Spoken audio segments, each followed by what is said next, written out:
આ દિવસોમાં ગીર સોમનાથ જિલ્લાનું રાજકારણ જબરજસ્ત ગરમાયું છે। જૂનાગઢના પૂર્વ સાંસદ દિનુ બોગા સોલંકી રાજકોટના જિલ્લા કલેક્ટર દિગ્વિજયસિંહ જાડેજા સામે ગંભીર આરોપો કરવાની શરૂઆત કરી હતી। થોડાક દિવસ પહેલા જાહેર મંચ પરથી દિનુ બોગા સોલંકીએ કહ્યું છે કે ગીર સોમનાથ જિલ્લા કલેક્ટર ભ્રષ્ટાચાર આચરી રહ્યા છે। તે મામલે તેમણે એસીબી, સીબીઆઈ તેમજ જે તપાસ એજન્સીઓ છે તેમને પણ આ ઘટનાને લઈને રજૂઆતો કરી છે। ત્યારબાદ આજે દિનુ બોગા સોલંકી છે તે રાજકોટ જિલ્લા કલેક્ટર કચેરી ખાતે પહોંચ્યા હતા। તેમણે ગીર સોમનાથના જિલ્લા કલેક્ટર દિગ્વિજયસિંહ જાડેજા વિરુદ્ધ એક અરજી કરી છે ને વાત છે રાજકોટ ખાતે ન્યારી ડેમ પાસે તેમના આરોપ છે કે આદિરાજ ફાર્મ હાઉસ કરીને જે ફાર્મ આવેલું છે તે ગીર સોમનાથના જિલ્લા કલેક્ટર દિગ્વિજયસિંહ જાડેજાનું છે ને 20 કરોડ રૂપિયાની આસપાસ આ કિંમત છે ફાર્મની। ત્યારે આ ગેરકાયદેસર રીતે આ ફાર્મ હાઉસ ઊભું કરવામાં આવ્યું છે, નિયમો નેવે મૂકીને આ ફાર્મ હાઉસ ઊભું કરાયું છે, તે પ્રકારના ગંભીર આરોપો દિનુ બોગા સોલંકી લગાવી રહ્યા છે। તેમણે કહ્યું છે કે ગરીબોના ઝૂંપડા હોય, ઘરો હોય ત્યાં ગેરકાયદેસર કહીને ગીર સોમનાથ જિલ્લા કલેક્ટરે ત્યાં બુલડોઝર ચલાવ્યા, પરંતુ તેમણે જ પોતે ગેરકાયદેસર ફાર્મ હાઉસ બનાવી લીધું। આને લઈને અનેક પ્રકારના સવાલ ઉઠ્યા। ત્યારે પત્રકારો સાથે વાતચીત કરતા દિનુ બોગા સોલંકીએ શું આરોપ મૂક્યા છે ને આગામી દિવસોમાં જે એક ભ્રષ્ટાચાર નાબૂદી સમિતિ બનાવવામાં આવી છે તેમના દ્વારા તે શું કરવા જઈ રહી છે તે સાંભળી લો।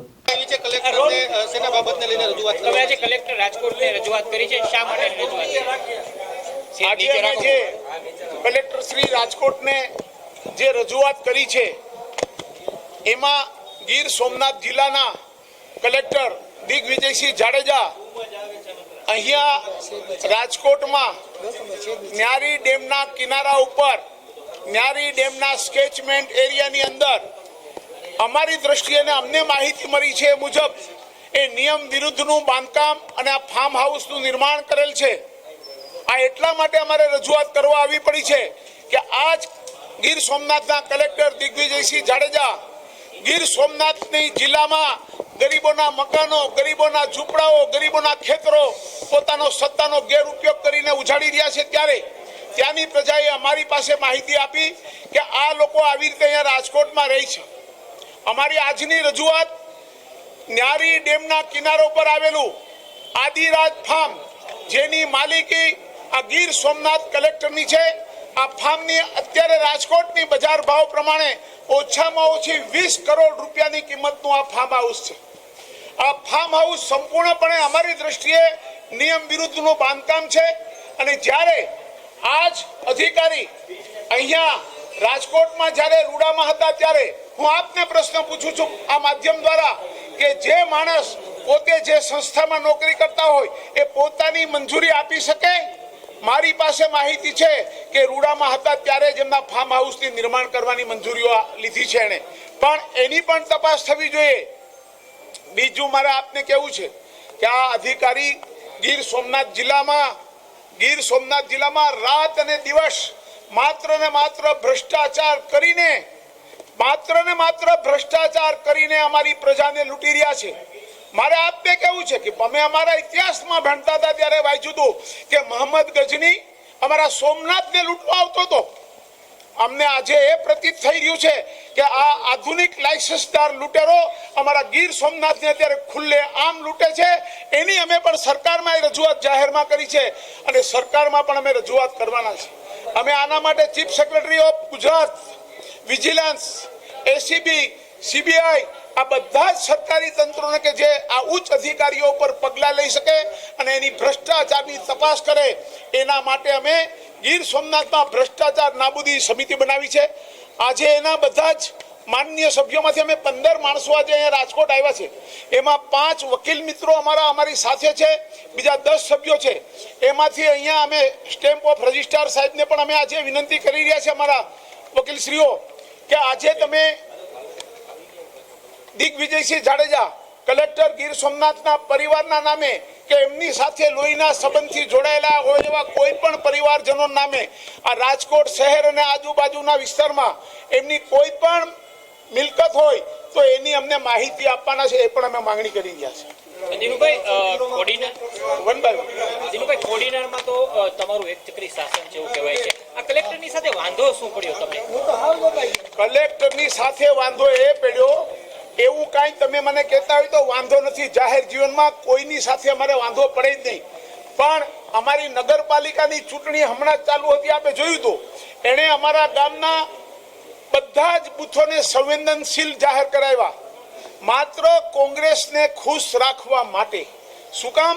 તમને આશ્ચર્ય થાય કે કોંગ્રેસને કલેક્ટરે શું કામ ખુશ રાખવા જોઈએ?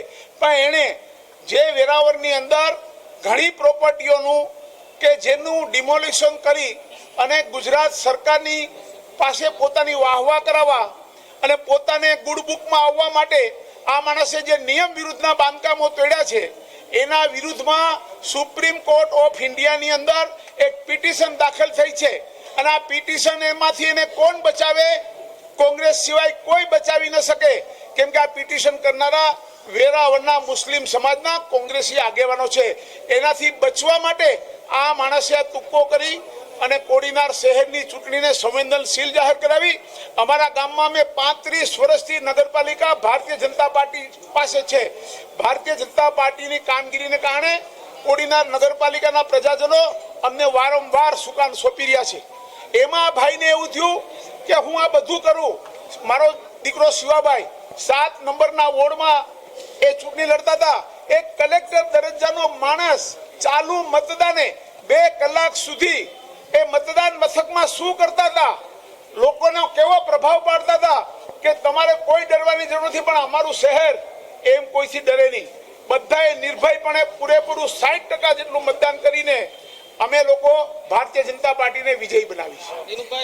હતા જૂનાગઢના પૂર્વ સાંસદ દિનુ બોગા સોલંકી. તેમના આરોપો હાલ ખૂબ ગંભીર માનવામાં આવી રહ્યા છે, કેમ કે તેમણે જણાવ્યું કે જ્યારે કોડીનારની ચૂંટણી હતી તે ચૂંટણી દરમિયાન કેટલાક બૂથો જે દિનુ બોગા સોલંકીનું જ્યાં ગઢ માનવામાં આવે તે બૂથોને જિલ્લા કલેક્ટરે સંવેદનશીલ ગણ્યા હતા, અને તેને જ લઈને આ સમગ્ર વિવાદની શરૂઆત થાય છે. તેમણે ગીર સોમનાથ જિલ્લા કલેક્ટર દિગ્વિજયસિંહના કોંગ્રેસ સાથે સંબંધો હોય તે પ્રકારના આરોપો પણ કર્યા હતા, અને તેની પાછળનું કારણ પણ દિનુ બોગા સોલંકી પોતાના નિવેદનમાં આપી રહ્યા છે. અને તેમણે હાલ ગીર સોમનાથ જિલ્લા કલેક્ટરના વિરુદ્ધમાં રાજકોટ કલેક્ટરને અરજી આપી છે અને આ મામલે કાર્યવાહી કરવા માટે માંગ કરી છે. ત્યારે હવે આગામી સમયમાં જોવાનું રહ્યું કે આ બાબતે તેમણે એસીબી હોય, સીબીઆઈ હોય, તેમજ અલગ અલગ તપાસ એજન્સી હોય તેમની પાસેથી પણ જે અલગ અલગ જગ્યાએ રાજકોટમાં જિલ્લા કલેક્ટરની જો સંપત્તિ આવેલી છે તો તેમની સંપત્તિની તપાસ કરવામાં આવે અને માહિતીઓ આપવામાં આવે તે પ્રકારની માંગ કરતા ઉચ્ચ અધિકારીઓ મામલે કયા પ્રકારની તપાસ કરે છે. દર્શક મિત્રો, એન્કર ન્યૂઝને આપ લાઇક કરો, સબસ્ક્રાઇબ કરો અને શેર કરવાનું ભૂલતા નહીં.